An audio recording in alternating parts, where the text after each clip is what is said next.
very careful that the jealousies doesn't lead to bad exposure of basketball. Basketball is still the game, and you should love the game. Suspended. What kind of shot was that, bro? Yeah, you sabotaged. Bad exposure of basketball. Basketball is still the game, and you should love the game for the game. This man he's sabotaged, bro. James Harden sabotaged.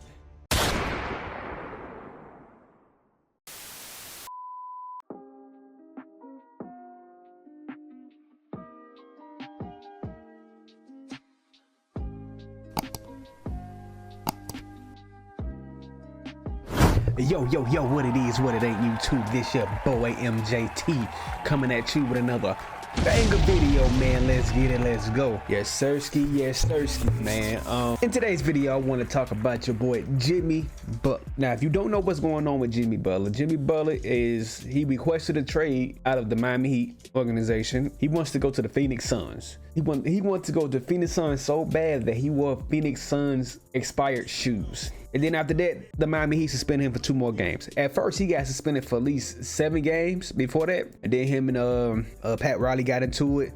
He told Pat Riley to lace up the shoes and play me 1-on-1. And then he finally was like, hey, I'm finna play in the game. And he played in the game. He still didn't play for real though. And he's doing his best James Harden situation to get out of Miami. It's getting that bad. I think it all started when, first of all, Pat Riley don't play about his squad, man. He no player bigger than the whole squad. I think he told Jimmy Butler to shut the F up if you're not playing in the game. You know, for him to say that, you know, I thought, if you're not on the court playing against Boston or on the court playing against the New York Knicks, you should keep your mouth shut. Because Jimmy Butler told somebody if I was playing in the game in the last playoffs that it would have been a different story. And Pat Riley didn't like that. He told him to shut up. And then after that, they decided not to pay Jimmy Butler what he wanted because he wanted the max. And all of a sudden it went downhill from there. And it's getting pretty bad for this team. I don't know what to do. I don't know what to say about the situation, man. Like any situation that Jimmy Butler's been in, when it comes to getting his money, he always make it a known situation. If you don't give me my money, it's gonna be a problem. And he's really showing that with this Miami Heat. He did it with, what was that, the Sixers? They paid Tobias Harris over him. Before that, the Minnesota Timberwolves. He was calling out everybody in practice, and hey, they didn't see eye to eye, and he left that squad before he went to the Sixers. So now he's causing a ruckus with the Miami Heat. Now he have been coasting in the regular seasons over the years, but he did take the Miami Heat to the championship twice. Turned it to straight Michael Jordan in the playoffs. Beat the Celtics. I think who else he beat? He beat a lot of teams. Him and Bam Adebayo and Tyler Hero. And he took LeBron them in a bubble to 6 games. Balled. And now since he's getting older, he's injury prone, and like I said, he coached during the season. Pat Riley don't want to pay that dude. And now he want to get requested. He want to get traded to the Phoenix Suns because they talking about paying him. But we finna react. I know I've been yapping like a mug though. But we finna react to my boy Swish Out. Shout out to Swish Out, man. I watch his content all the time. It's my first time reacting to one of his videos, man. We were warned about Jimmy Butler. So let's get into this video, man. Hope you like, comment, and subscribe. Let me know other videos to react to. Basketball, football, anything, entertainment, anything. Just let me know in the comments down below, and let's get into the video. $84 million for Larry Johnson, $80 million for Chris Webber, $65 million for Anthony Hardaway. What do you make of those prices? Well, I think those guys, as you said, have gotten some lucrative contracts, and I think it's due to their leverage. Basketball is still the game, and you should love the game for the game and not really worry about the financial part of it. It's going to take care of itself. So hopefully the big contracts don't take away for the love of the game and the way the fans perceive it. All right, man. This was Michael Jordan in 1994, while temporarily retired, talking about some of the massive contracts players were getting around that time. With the help of Michael Jordan, the brand was rapidly growing, and the players, they were reaping the massive benefits from it. Now, even when I look at the contracts back then and what was actually considered to be large at that time, it's actually insane to view 30 years later. Brian Gumbel said $84 million for Larry Johnson, which was the biggest contract signed at that time, and $80 million for Chris Webber and $65 for Penny Hardaway. But all of those contracts, they all were a decade plus long. So annually, they weren't even touching 8 figures back then. At the time of that specific interview, these were the largest annual salaries at that time.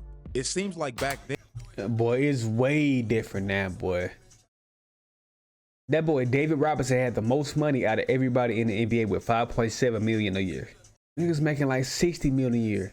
Pretty in the future, people gonna make $100 million a year. That's where it's going. It's crazy out here, bro. That's a big difference. then contracts were way longer and players harped way more on long-term stability. Currently, these are the highest paid salaries 30 years later. And what Mike said about contracts and how they may possibly affect the game ultimately turned out to be 100% true. Well, Coach was in here saying he wants to get you more on the point and get you more activated. So is that something that you're amenable to? And is that something that might be necessary to get you back closer to the top of your game and your form? That ain't gonna fix it.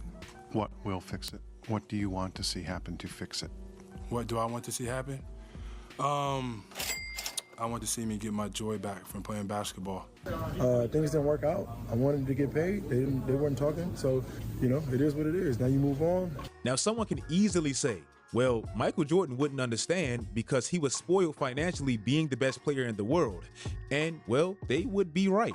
Mike's sidekick, Scottie Pippen, he basically had a contract standoff throughout the 90s after the salary cap grew, players less accomplished than him got bigger contracts, and he was still locked into a long-term deal he signed that happened to age terribly. I had a big falling out with Jerry, I think, this summer for the final time. And I just know right now that, you know, my mindset of putting back on a Chicago Bulls uniform is not going to happen. In 1997, Michael Jordan was making more than double of what anybody else in the entire NBA was making. It's still insane to me. Do you know exactly where Scottie Pippen ranked at that time? He was 128th and 6th on his own team. Yeah, I see why he don't like Mike. Cause look at the difference, bro. If you didn't watch that documentary, the Michael Jordan documentary, and he was talking about that contract was so terrible, bro. They was not paying Scottie Pippen what he was worth. $2.2 million, and you the second best player on the team? You know, bro, he probably didn't know back then. He just saw a big, large sum of numbers, and then think about, he didn't break it down into years, and he got caught up in the wrong situation. Yeah, that was one of the reasons why he didn't like Mike, because, like, hey, you didn't help him out with his contract. He was the second best player on the team. Yeah, it was pretty bad. I ain't gonna fake it. That's crazy. That money hit, it affected the players because anyone in any industry, they want to be compensated well. I don't care how much they love what they do. 3 decades later, even after players have already been compensated well, and now they're well into their 30s where new contracts typically age terribly, they still have the exact same mentality as they did in the mid-90s where this kinda all started. Today's video is sponsored by SeatGeek. It's January, shout out to which SeatGeek. means all of our favorite sports, they're in full effect. Has made Geek at right here. Box off. It is about whether or not you're a box office. You are must see. And there is nobody in this league, maybe outside of LeBron James, that is more must see than Kobe Bryant.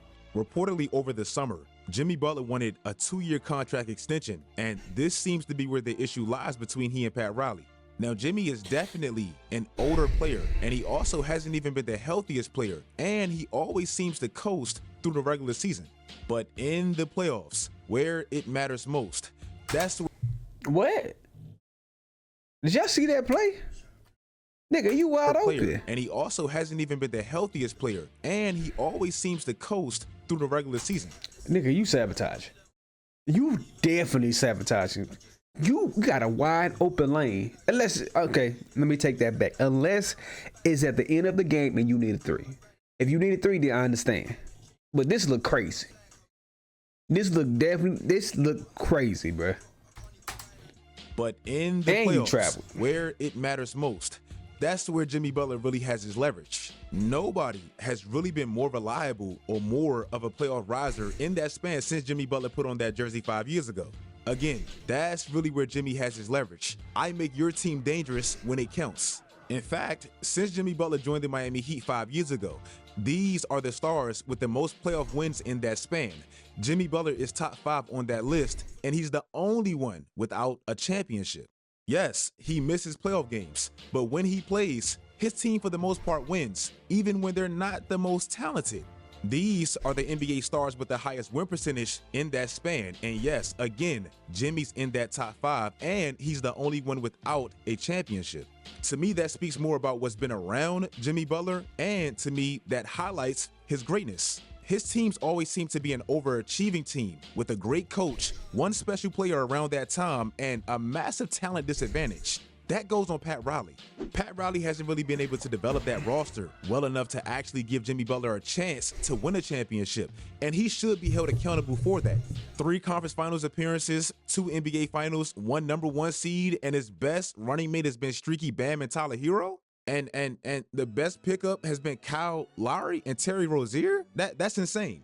Even with that. When you say it like that though, yeah, that is a shame. Cause Bam, he was supposed to be the best player on the team this year, and I feel like he regressed this year. He was supposed to be shooting threes now, and he can do everything on the court, dribble, pass, shoot sometimes, best defender, can go at 1 through 5, and you regress this year. Tyler Hero's the best player on this team. And that's crazy to me. You have way more talent, and Tyler Hero's still better than you. So that does say a lot about Pat Riley and what he didn't really give Jimmy Butler that second star that he needed. For real. But Pat Riley's all about that mentality. I'm talking about winning.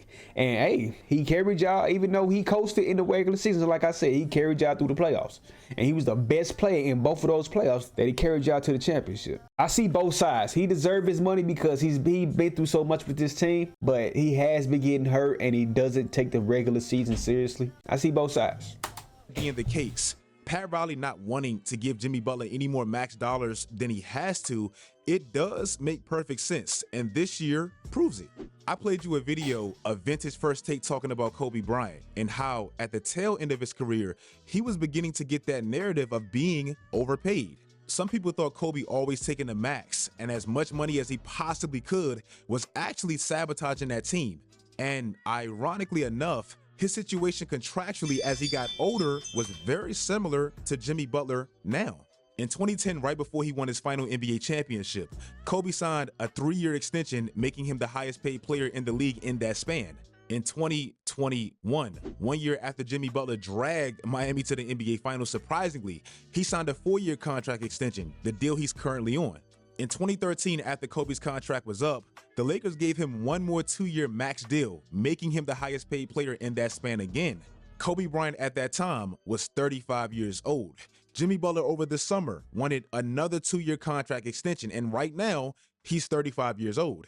You were very touched by the Lakers contract that they offered you. And there's people out there, it's been a mixed reaction. You know, there's people who've thought that you deserve every dollar you got, you earned it, and you mean so much to the Lakers franchise, to the league in general.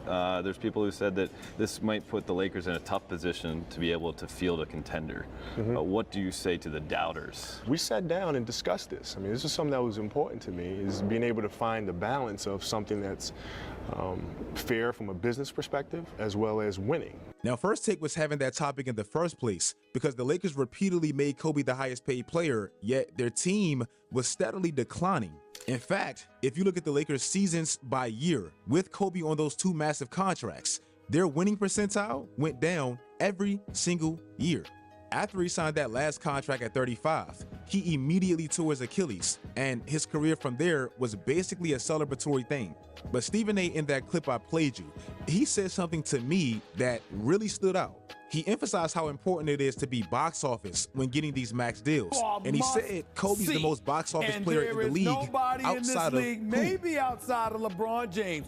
At that very time Stephen A said that, Pat Riley had that very same guy on his team winning championships. And Pat Riley could care less. He's going to operate his system however he wants. and he really doesn't care how box office you are. He was strict with Shaq directly after they won a championship, and he's one of the most box office players ever. He didn't really care about LeBron's mystique, and he never really bowed down to him at all. He let his homegrown homer, Dwayne Wade, walk. Pat Riley's most definitely not the Bus family, and for better or worse, he's very militant in his approach. With this Jimmy Butler situation and possibly paying him top dollars, even though he's not currently top dollar material, you could say Pat Riley is right, and he's being proven right this year. These are some of the oldest players in the league, earning some of the most money this year, and this is exactly where their team stands. Nobody's even a top 3 seed. The errors have clearly flipped, and respectfully, that does hurt Jimmy Butler's case. Now we're in this weird PR battle with 2 basketball figures who both have janky track records to some extent.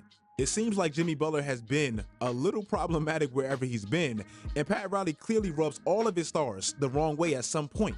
But to me, you can tie all of this back to what Michael Jordan said in 1994. I think you have to be very careful that the jealousy doesn't lead to bad exposure of basketball. Basketball is still the game, and you should love the game. Suspended. You suspended.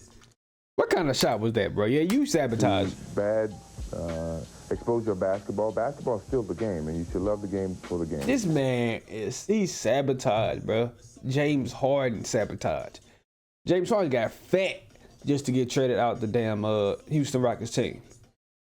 This is like that. That shot was crazy.